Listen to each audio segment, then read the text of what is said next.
lá no Evangelho de Lucas, capítulo 15. Lucas capítulo 15, a partir do versículo 17. Achou? Amém? Diz assim a palavra do Senhor, me acompanhe. Então, caindo em si, disse: quantos trabalhadores de meu pai têm pão com fartura, e eu aqui morto de fome? Levantar-me-ei e irei ter com meu pai, e lhe direi: Pai, pequei contra o céu e diante de ti. Já não sou digno de ser chamado teu filho. Trata-me como um dos teus trabalhadores. E levantando-se foi para o seu pai. Vinha ele ainda de longe, quando seu pai o avistou e, compadecido dele, correndo, o abraçou e beijou. E o filho lhe disse: Pai, pequei contra o céu e diante de ti. Já não sou digno de ser chamado teu filho. O pai, porém, disse aos seus servos: trazei depressa a melhor roupa, vestiu, ponde-lhe um anel no dedo e sandálias nos pés. Trazei também e matai um novilho cevado, comamos e regozijemo-nos. Amém? Até aqui. Vamos orar então? Feche teus olhos, curve tua cabeça. Senhor, nós queremos te agradecer, Pai, nesta noite, diante da palavra do Senhor, a qual nós estamos, sabendo que ela é poderosa para agir, ó Pai. Senhor Deus, que ela venha agir com efeito, com poder, com graça, com luz. Move-nos, ó Deus, em nome de Jesus. Que essa palavra possa trazer entendimento e compreensão, possa nos ensinar, nos capacitar, nos educar em todas as áreas das nossas vidas, principalmente dentro do tema que nós vamos abordar nesta noite, e que tudo, toda honra e glória seja para o teu nome, em nome de Jesus. Amém, amados? O tema da nossa mensagem é paternidade. Quero colocar um título que é as bem-aventuranças de um pai. As bem-aventuranças de um pai. Esse texto conta uma história que é muito famosa, que é, na verdade, o foco principal ali, falando sobre os dois filhos deste homem, que por sinal parece ser um homem muito bem sucedido, um homem que tem muitas posses, né? E fala sobre o filho pródigo, o filho que sai de casa. Por quê? Esse homem tem dois filhos e um deles, o mais novo chega e requisita tudo que pertence a ele, a herança dele. Fala: pai, me dá tudo que pertence a mim, e eu quero viver a minha vida, eu quero viajar, eu quero curtir. E o pai assim então, né, lhe entrega tudo, dentro da cultura deles. Pode ser que isso seja normal, na nossa cultura isso não é normal, porque na nossa cultura a herança você recebe depois que o pai morre ou a mãe morre, né? O pai ainda estava vivo e o filho estava requisitando aquilo que pertence a ele. Mesmo assim, dentro da cultura deles, isso eu acredito que ainda é uma grande falta de consideração com o pai. Mas o pai entrega, esse filho sai. A Bíblia vai falar que ele começa a gastar e a consumir dissolutamente tudo aquilo que pertencia, ou seja, sem fazer conta, sem administrar bem, sem pensar nas consequências. E a Bíblia diz que quando ele termina de gastar tudo o que ele tem, os seus amigos abandonam, ele encontra um homem, começa a trabalhar para essa pessoa, em uma outra região, num lugar bem distante da sua casa. E aí, ele se depara diante de uma situação. Ele está agora trabalhando no chiqueiro. A Bíblia fala que um homem colocou ele no campo para cuidar dos porcos, e lá ele desejou comer a comida dos porcos. Pior, apesar dele desejar comer a comida dos porcos, a Bíblia diz que ninguém dava nada a ele, nem os porcos deram a sua comida, nem os porcos compartilharam com ele. Nesse momento ele cai em si, e ele fala: meu pai é abastado, meu pai tem dinheiro, meu pai é rico, e eu estou aqui passando necessidade, vou voltar para o meu pai. E aí começa a história, a partir do momento em que nós lemos. Eu sei que o contexto, querido, original desse texto, dessa palavra que nós estamos lendo, está falando sobre Israel e sobre o povo que não é Israel, os judeus, e no caso nós, os gentios, aqueles que ficaram né, de dentro da casa do pai, que representa os judeus, que era aquele irmão mais velho, né, o que chegou primeiro, e o filho mais novo seria os gentios, né, todos os outros povos, todas as outras nações que aceitaria Cristo, voltaria para casa, e isso gerou um ciúme o filho mais velho. Só que eu quero abordar a questão do pai, certo? Nesta noite eu quero abordar a figura do pai, a paterna, porque muito tem para nos ensinar nesta noite, muito essa figura vai falar aos nossos corações. Então, primeiro eu já identifico aqui que o filho desconsiderou o pai, sendo que nesse texto, esse pai, ele representa o próprio Deus. Deus é perfeito, Deus é bom, o tempo todo ele é bom, amém? Só que o filho abandona o pai, e aí depois ele volta, tudo bem. Agora, diante da realidade que nós enxergamos aqui no nosso lado, né, ocidental, no nosso dia de hoje, na geração de hoje, o que a gente consegue enxergar, queridos, em relação à paternidade? A gente percebe que existe uma grande falta de referência para os filhos, e a gente olha e vê uma geração totalmente desequilibrada, uma geração sem referência, e um filho sem referência, existe nele todas as possibilidades para que tudo dê errado. Sabia disso? Você concorda comigo? Para um filho que não tem referência, existe nele todas as possibilidades para tudo dar errado. Por quê? Porque ele não sabe o caminho a seguir. É por isso que a Bíblia vai falar, olha, ensina o teu filho no caminho, e não ensina o teu filho o caminho. Não é apontar, é estar no caminho e ensinar ele enquanto você caminha junto com ele. Isso é ser referência, isso é estar presente, isso é acompanhar. Então, existe uma geração, e o nosso tempo a gente vê muita falta, né, o auxílio, a presença, a representação dessa figura, do pai. E o pai, ele é uma pessoa importante, irmãos, dentro da família. Aliás, o que seria uma família se não tem um pai, ou se falta uma mãe? Uma família de uma pessoa só. É na paternidade que se revela a profundidade do ser masculino. E eu não estou falando da questão de ser macho, de ser, porque eu sou macho, não. Porque eu não tenho filho ainda, então quer dizer que eu não sou masculino. Não é isso que eu estou falando. Mas lá em Gênesis capítulo 5, para a gente entender, versículo 3, não precisa abrir, vou só citar. A palavra do Senhor diz que Adão, a Bíblia fala que Adão gerou um filho à sua imagem e sua semelhança. E esse texto se relaciona explicitamente com o texto em Gênesis 1, 27, quando fala também que Deus criou o homem à sua imagem e à sua semelhança. Amém? Vocês estão me acompanhando, amém?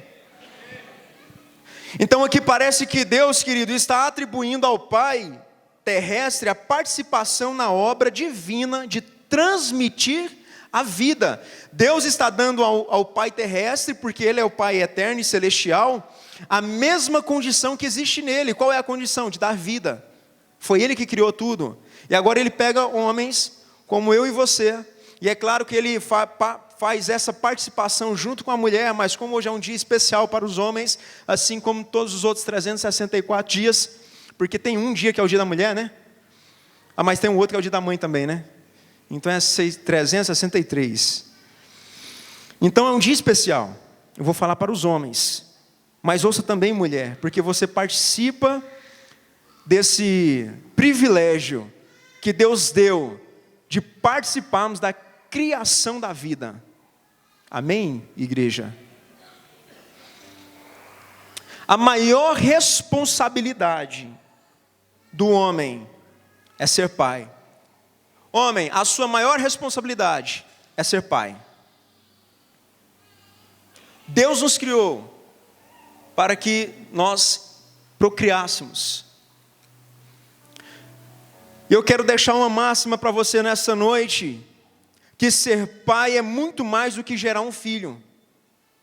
Ser pai é deixar um legado. O que é legado, pastor? Legado é bem parecido ou até quase que a mesma coisa que herança.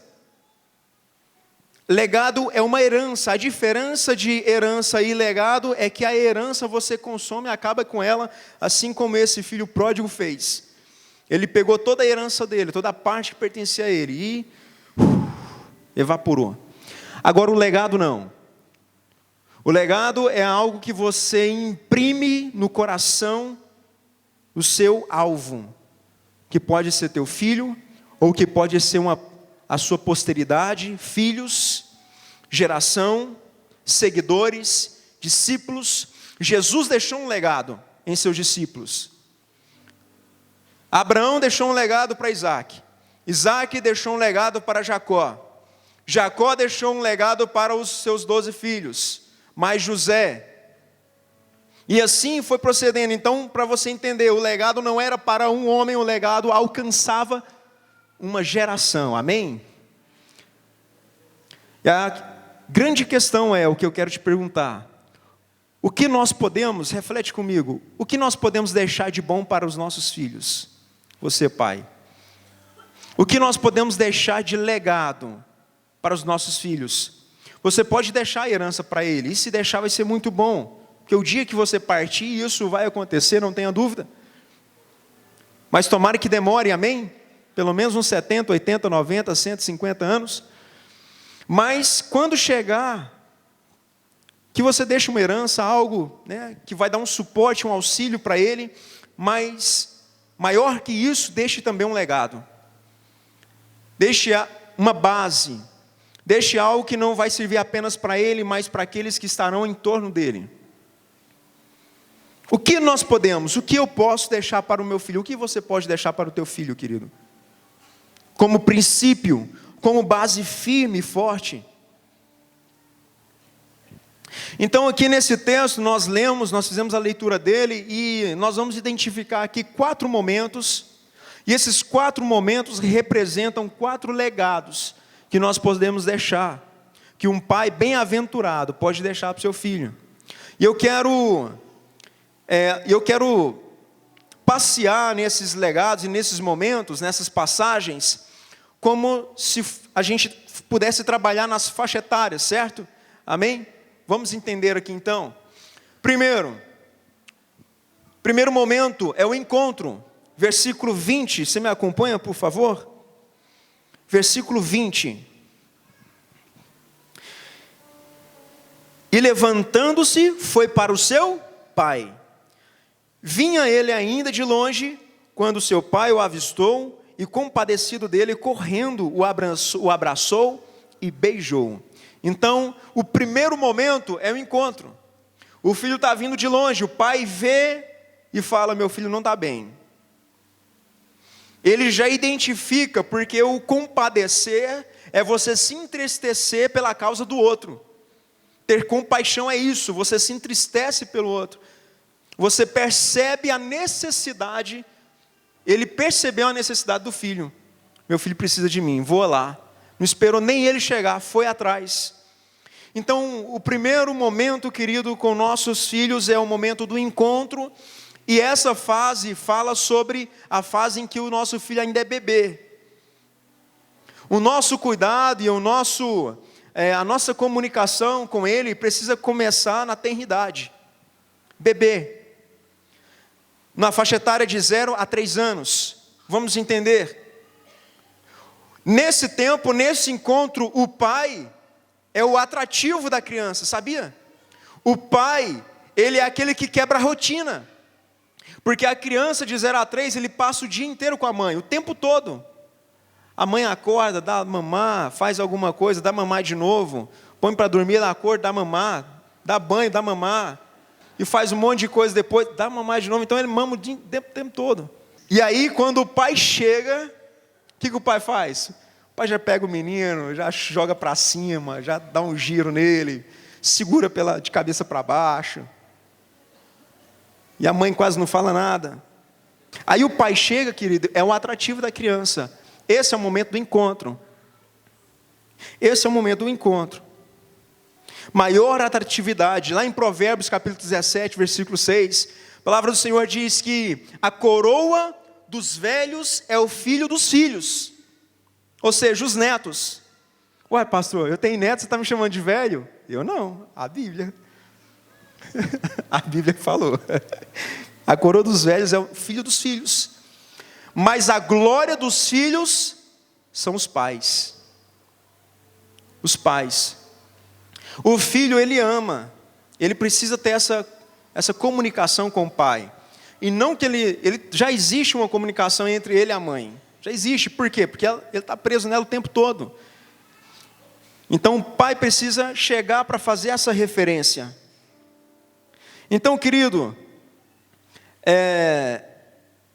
um pai bem-aventurado deixa para o filho um legado de amor. Um pai bem-aventurado deixa um legado de amor. É o primeiro momento de encontro, o momento da tenridade, como bebê, como criança. Ele deixa um legado de amor. Ele marca o filho. Agora, o amor não é uma marca de sentimento, é uma marca de decisão, sabia? E eu sempre falo isso para o pessoal aí, eu falo, olha, amor não é um sentimento. Sentimento é paixão, aquilo que arde, aquilo que queima e passa. Agora, amor não, amor é decisão. Você decide amar, porque você não tem que... Olha esse pai. Irmão, será que esse pai estava assim, morrendo de paixão por um filho que pegou tudo que era dele, desconsiderou ele, gastou tudo com amigo, bebida, meretrizes. E aí, de volta todo sujo, o pai tem que decidir amar esse filho e ter um encontro com ele de novo. Agora, não é a questão de um bebê não sai para balada, né? Então, onde o senhor quer me inserir isso aí, pastor? Você precisa decidir chegar em casa, depois de um dia de trabalho, e ter um encontro com seu filho. E às vezes é o lugar onde a gente peca, onde a gente erra, porque a gente chega, a gente deixa de lado, a gente vai mexer no celular, a gente vai assistir uma TV, a gente vai fazer qualquer outra coisa, e ele acaba ficando em segundo plano. E isso, querido, isso tem uma consequência lá na frente. Há uma consequência. A Bíblia nos chamou para ser pai. O Senhor nos criou para ser pai. O amor é a marca que faz o filho voltar. O que fez esse filho voltar foi a marca que o pai dele gerou quando ele ainda era criança. Por isso ele voltou. Ele falou, opa, meu pai está lá. Você se lembra de alguém que não se importa com você? Você se lembraria de alguém que não tem importância na sua vida? Você se lembraria e voltaria para alguém que não te deixou nenhuma marca? Ou a marca que te deixou foi uma marca de ódio, ou uma marca de frustração, de tristeza? Você não volta. Você nem vai. Você nem faz questão. Mas a marca de amor traz o filho de volta para o pai. Por isso que é interessante, irmãos, e é importante nós gerarmos essa marca hoje, quando ela é criança, porque quando ele for velho, diante de tudo que ele vai viver, se ele passar algum conflito, se ele passar alguma frustração, se ele passar alguma dificuldade, ou se ele errar, e ele pensar, e agora, para onde eu vou? Para onde você acha que ele vai? Para aquele que gerou uma marca de amor nele, amém, pai? Pai, você é o melhor amigo do seu filho. Pai, você é o melhor amigo do seu filho. Amém? Vamos lá? O segundo momento é um momento de aliança. O momento da aliança, versículo 22. Aí a Bíblia fala que ele chega e fala, pai, eu pequei, não sou digno de ser teu filho. Coloca-me agora como um dos teus trabalhadores. E aí o pai no versículo 22 fala, olha, fala para os servos, vai depressa, pega lá vestes e um anel, uma aliança, vou colocar uma aliança no dedo dele. A aliança representa muita coisa, mas antes de falar o que ela representa, deixa eu te dizer, esse momento, esse segundo momento, é a fase em que a criança já está um pouco mais velha, agora ela está na fase infantil, de 4 a 9 anos, e essa fase, ela é importantíssima, presta atenção, irmãos. Queridos, a informação eu vou te passar nessa noite. Para você que tem um filho nessa faixa etária, ou que ainda está antes disso, você precisa guardar no seu coração e precisa colocar isso em prática. Muito importante que Deus quer falar com você nessa noite, presta atenção. Nessa fase, é a fase onde a criança está desenvolvendo muitas áreas da sua vida. Está desenvolvendo, o cognitivo, aonde ele começa a sua alfabetização. Ele está desenvolvendo o seu lado social e moral. Ou seja, ele está desenvolvendo o seu caráter. O seu caráter. É nessa fase, dos 4 aos 9 anos. E nessa fase, essa criança, esse filho, ele te tem, pai, como um herói. Você é o herói do seu filho. Amém?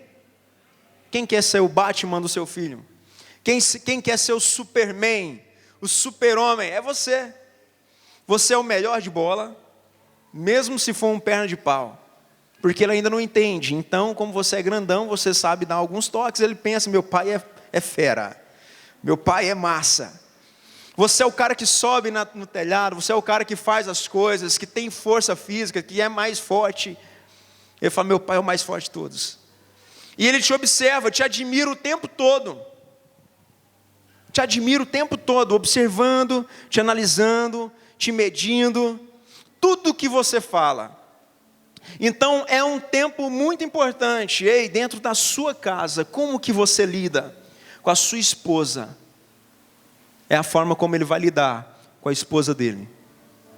A forma como você trata a mãe dele é a forma como ele vai tratar a mãe dos filhos dele. Tudo o que você faz reflete diretamente no caráter. Você está imprimindo uma questão nele, você está imprimindo algo nele. Então ele vai refletir, ele vai resultar isso lá na frente. Agora, se o que você faz, querido, é mal, infelizmente, teu filho vai gerar isso também. Teu filho vai reprisar justamente isso. Porque é nessa, olha, presta atenção, você que é fanático no futebol, é o tempo de você inserir ele no seu time. Quando eu era criança, eu via meu pai colocando algumas coisas do Flamengo e tal, mas nunca, meu pai não gosta de futebol. Do mesmo jeito eu também não gosto. Minha esposa está aqui. Quantas vezes sentei na frente da TV para assistir um jogo de futebol? Nunca sentei. Não me atrai. Assisto vôlei, assisto jogo de tênis, gosto. Basquete mais ou menos. Gosto muito mais de vôlei do que de futebol. Então assim, eu não tive essa referência. Então para mim, irmão, se Corinthians ganhar ou perder, isso não me faz falta nenhuma, isso não me acrescenta nada, eu não fico triste, eu não choro, não esperneio, não deixo de vir para o culto também, amém? Amém, Nilson? Viu, vascaínos? Então, queridos, não deixe de vir. Eu não me importo. Por quê? Porque isso não foi imprimido em mim. Nem sei se falei certo, não foi impresso em mim, né? Esse é o tempo onde ele te admira demais. Então você é o herói do seu filho. Ele está em desenvolvimento. O pai desperta admiração. O pai bem-aventurado deixa para o filho um legado de aliança. Agora, o que representa essa aliança? Essa aliança representa identidade. Amém?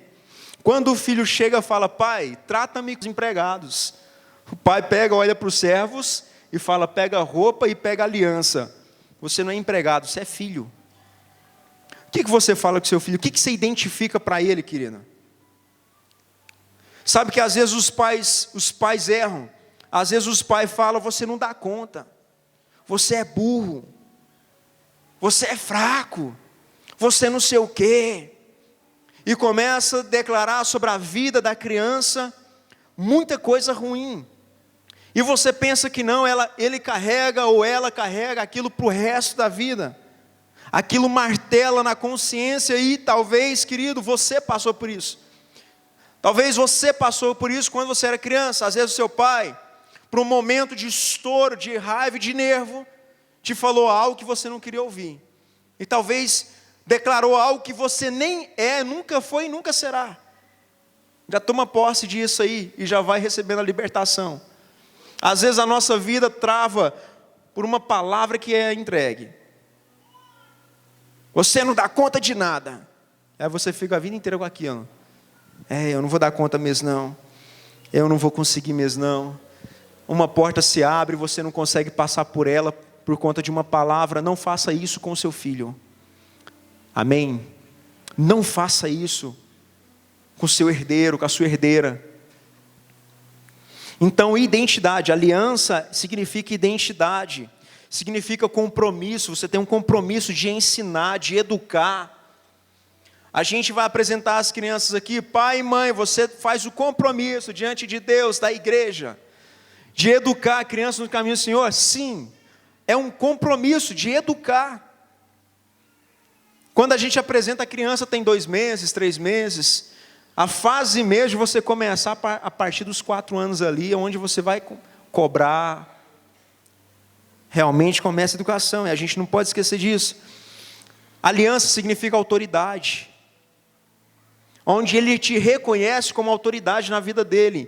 Precisa existir essa fase. O filho tem que reconhecer a autoridade dos pais.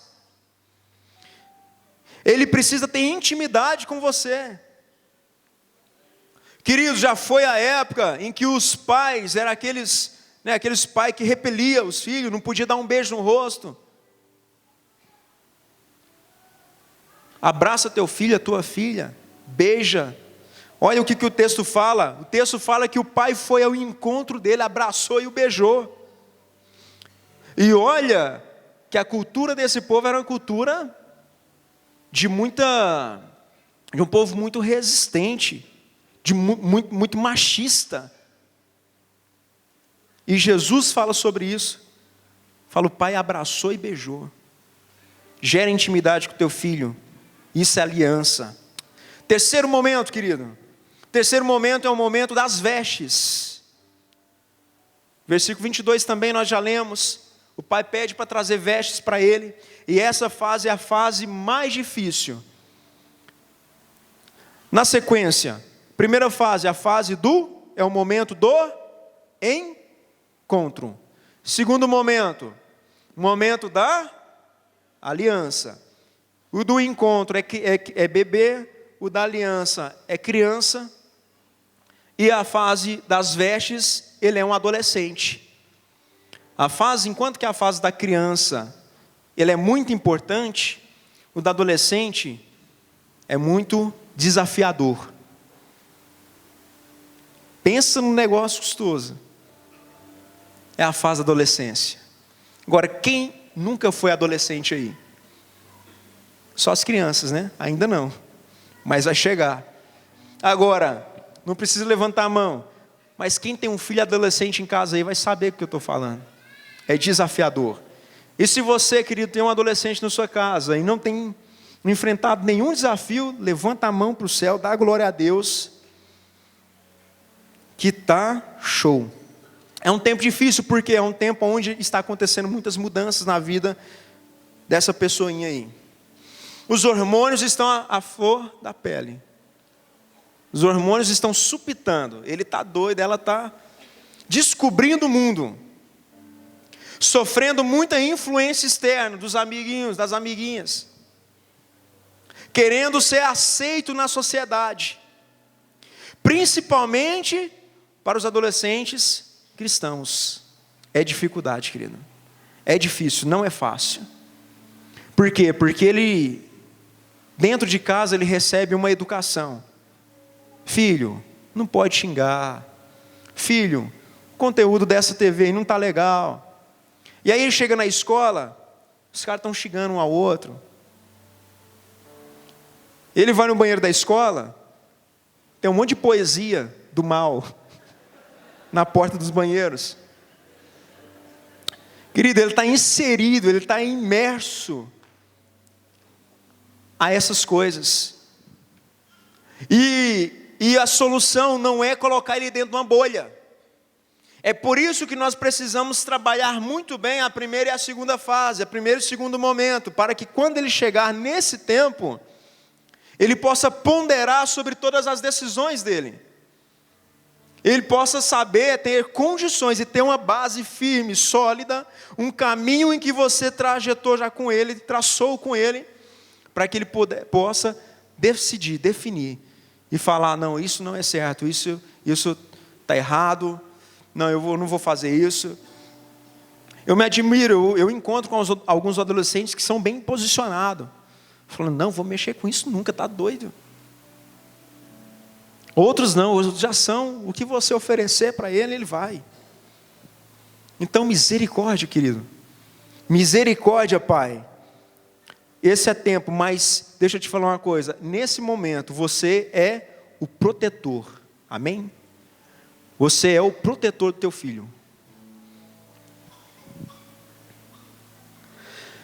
Nesse tempo, muitas propostas vão surgir para o seu filho, pedindo para ele trocar os seus valores, porque ele vai querer ser aceito.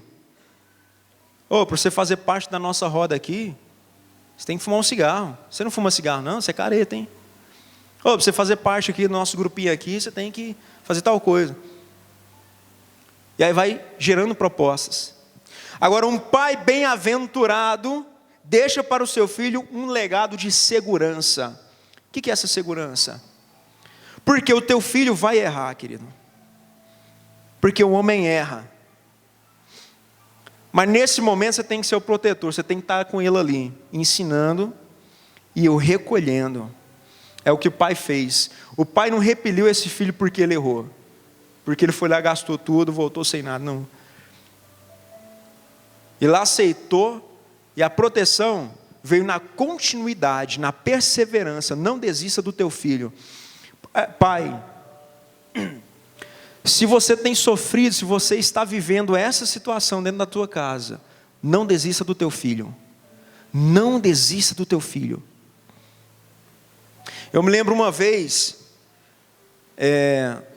eu e uns amigos meus, nós compramos aquelas arminhas, né, de bolinha, e a gente foi brincar na casa de um amigo meu, que morava bem aqui pertinho, no fundo dessa igreja católica que tem aqui na avenida. E a gente começou, e aí fizemos um grupo ficou de um lado da rua, outro grupo do outro lado, começamos a dar tiro um no outro, com as bolinhas, acabou as bolinhas, aí ficou sem graça. Aí o que a gente fez? Bora na pedra, na brita. E aí só que nós mudamos de lado, e aí começou, brita para um lado, brita para o outro, brita para um lado, e eu não percebi que tinha uma casa atrás do meu adversário. E eu peguei, joguei a brita um pouco mais forte, bateu numa janela e quebrou, estraçalhou um vidro inteiro de uma janela de uma casa, novinha, tinha acabado de construir. E aí, em tudo isso aí, a gente saiu correndo e acabou a brincadeira. E, enfim, a gente foi embora e a gente combinou: ninguém fala nada para ninguém. E tinha um amigo meu que ele era muito custoso, ele era muito, muito pior que nós todos juntos. E geralmente essas artes era ele que fazia. E eu já comecei a matutar. Eu falei: se o negócio pegar, eu vou jogar a culpa nele. E eu me livro. E aí e descobriram, o vizinho, né, chegou lá, o dono da casa, falou com o pai do amigo nosso que morava de frente, que era um dos que estava brincando. E aí foi lá questionar: olha, aconteceu isso aqui, parece que alguém me falou que foi os meninos que estavam brincando, seu filho estava envolvido. E aí comunicou com os pais de todos nós, né? E eu sei que no meio da semana, isso foi no domingo, quando foi lá para terça-feira, meu pai chegou, me pegou. Ele falou assim: você estava brincando com os meninos lá, aconteceu isso, quebraram uma janela lá. Você estava no meio desse negócio? Eu falei: janela? Quebraram uma janela lá. Eu falei: não, fui eu não. Aí, beleza, na quarta-feira ele me perguntou de novo: filho, mas você não viu, você não sabe quem que é? Pai, não sei não, vi não. Na quinta-feira me perguntou de novo. E aí eu fui ficando pressionado. Na sexta-feira ele me perguntou, todo dia ele me perguntou, por quê? Porque ia ter uma reunião no sábado, eu não sabia, lá na casa desse pai do amigo nosso. E aí, na sexta ele me perguntou, eu todo pressionado, eu já tinha um plano, eu falei assim: foi o fulano. Eu acho que ele está com aquela pedra, eu acho. E aí chegou lá, os pais se reuniram, cara, e tal, e aquele negócio todo.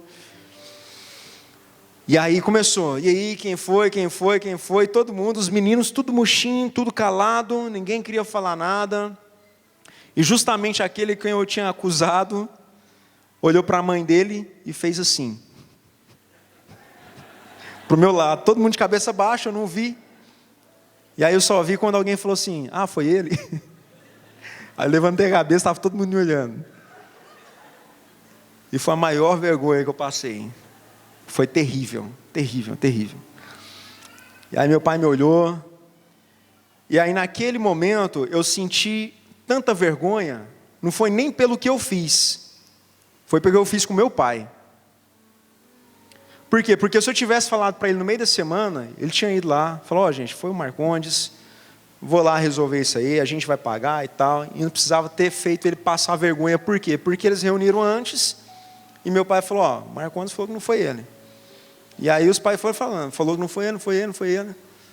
E aí eu fiz ele passar uma vergonha junto comigo, só que ele passou a vergonha junto comigo. Ele passou a vergonha. E aí passou dali, chegamos em casa, eu tremendo nas bases. Meu pai nunca me deu um tapa, nunca. Só que nesse dia ele sentou comigo, ele falou, por que você não me falou antes, cara? E eu passei uma vergonha. Irmãos, lembrando isso aqui, está me dando até arrepio. Enfim, o pai é o nosso protetor. Ele olhou para os pais que estavam ali e falou, não, vou pagar, vou organizar. Fez o cheque e pagou. Pai, seja o protetor do teu filho vai errar. Teu filho vai pisar na bola. Sabe, na inocência ou não. Seja o protetor do teu filho.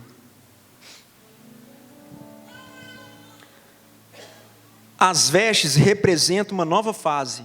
Nós estamos falando de vestes, certo? Terceiro momento. E vamos já encerrar já. Está falando de uma nova fase. Todas as vezes que a Bíblia fala sobre vestes, ela fala sobre um tempo de mudança. Vai falar de vestes brancas, pureza. Lá quando Adão pecou, primeira coisa que ele enxergou foi a sua nudez, a sua vergonha. O que Deus fez? Fez uma roupa para ele, colocou vestes e cobriu a vergonha dele. O que meu pai fez, cobriu a minha vergonha. Assim, passou a vergonha junto comigo, né? Deus passa a vergonha junto com Adão. Irmão, você acha que o diabo não estava olhando aquilo? Uai, Deus, a criatura, a vossa imagem e a sua semelhança, pecou contra ti. E agora? Aí Deus entra e passa a vergonha junto com ele. Esse pai recebe esse filho, o filho está vindo todo maltrapilho, todo estrupiciado. Acabei de inventar essa palavra. E aí ele chega todo, eu imagino, queridos, que até fedido mesmo. Estava trabalhando, mexendo com o porco. E o que o pai faz? Abraça e beija. Fala, traz veste e depressa. Agora eu estou entendendo. Traz vestes depressa, corre lá. Que está feia a coisa aqui. Mas ele passa vestes novas. Ele fala, filho, é tempo novo. Isso aí passou. Querido, aí tem momentos que você vai ter que fazer isso com seu filho. Filho, passa dessa fase. Passa essa fase, moço. Adolescência é complicado, irmão. É difícil. Mas as vestes falam sobre isso, representa uma nova fase, representa um novo tempo. E o último momento é o momento das sandálias, que ele pede para trazer as sandálias. Essa já é a fase adulta. E nessa fase você é o conselheiro do seu filho. Nessa fase você já é mais senhor, você já é mais experiente, você já tem aí uns algodãozinhos presos no cabelo. E aí você tem condições de ser conselheiro dele. É o momento que teu filho já vai estar casando, já vai estar comprando a casa própria, vai estar tendo filhos também. E aí é o momento onde ele vai sentar e vai, e aí pai, o que eu faço? E aí como que é?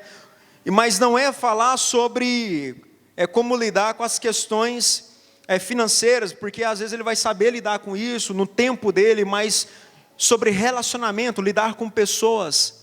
Na fase adulta a gente lida muito com relacionamentos. e a gente precisa de conselhos. Pai, você tem que ser um conselheiro, a sua experiência tem que valer a pena. Então, aquilo que você passa hoje, aquilo que você sofre, as tempestades, os problemas, as dificuldades, tudo isso tem uma importância, porque lá na frente, quando você for falar para o seu filho, você vai falar: filho, já passei por isso, mas eu venci. Eu passei por isso, mas eu consegui fazer assim, assado, e agora eu tenho vitória. Então, não dispense os problemas, passe pela tempestade, passe por essa experiência, mesmo que seja ruim, mas adquira um conhecimento, amém? Amém, pai? Então a sandália vai falar sobre isso. O pai compartilha com experiências, o pai bem-aventurado deixa para o filho um legado de sabedoria. As sandálias representam liberdade. Naquele tempo o escravo andava descalço. O pai olha para o filho, ele está vindo como um escravo, e ele fala: coloca a sandália. A sandália fala sobre conhecimento. Na semana passada, ou retrasada, eu ministrei, falei de Moisés. Moisés chega na presença de Deus, Deus fala: tira as sandálias dos teus pés, o lugar que você está é santo, porque as sandálias que ele estava calçado, eram as sandálias que ele adquiriu no Egito, do faraó. Ele tinha um conhecimento do Egito, ele tinha aquele conhecimento, mas quando Deus comissionou ele para um trabalho, ele diz: não é com esse conhecimento que eu vou te usar, o que eu vou te usar é com algo novo, por isso eu preciso que você tire essas sandálias para calçar as sandálias, a preparação do evangelho da paz, amém? Porque essa sandália é conhecimento do evangelho, é conhecimento da fé, é conhecimento de Deus. E o maior suporte, o maior conhecimento que você pode passar para o teu filho é sobre quem Deus é. E para isso você precisa conhecer Ele. Então, pai, se esforce e busque a face do Senhor, para que o teu filho veja Deus na sua vida, amém? Essa palavra eu quero deixar com você nessa noite. Há 4 momentos. O momento do encontro, o momento da aliança, o momento das vestes e o momento das sandálias. Toma isso sobre teu coração e viva bem com a tua família. Você pai com os teus filhos, com a sua esposa, você mãe, serve para você também, serve para todos nós. E eu sou o primeiro a estar aprendendo nesta noite, nesse dia que falei de manhã e à noite. Tenho aprendido muito sobre isso, amém? Você jovem que ainda vai ter filho, você não fica livre dessa não. Guarde esta palavra, para quando chegar o teu tempo, vai ser bem útil para você também, amém?